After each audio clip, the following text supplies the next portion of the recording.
Zoe sat alone at her desk in the corner of her bedroom, her pen gliding across the pages of her notebook. Her room was a haven, filled with bookshelves crammed with novels and walls adorned with posters of far-off worlds and mythical creatures.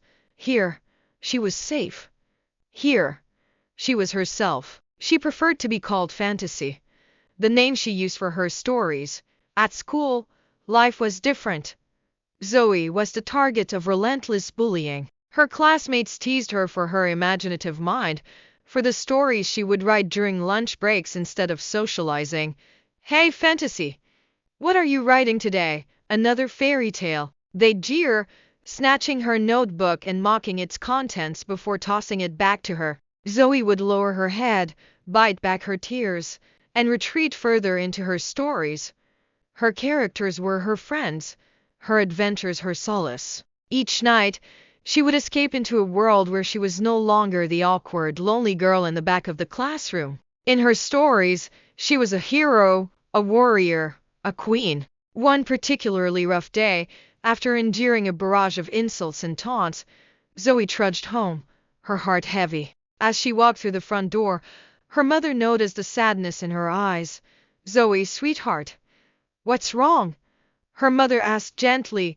Zoe hesitated, then poured out her heart. She told her mother about the bullying, about how her classmates made fun of her stories. Her mother listened intently, her expression a mix of empathy and sorrow. "My dear, never let anyone make you feel small for having big dreams," her mother said, pulling her into a warm embrace. "Your stories are beautiful, and they make you special.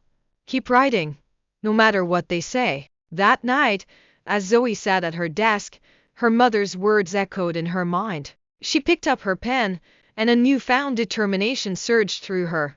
She would not let the bullies win.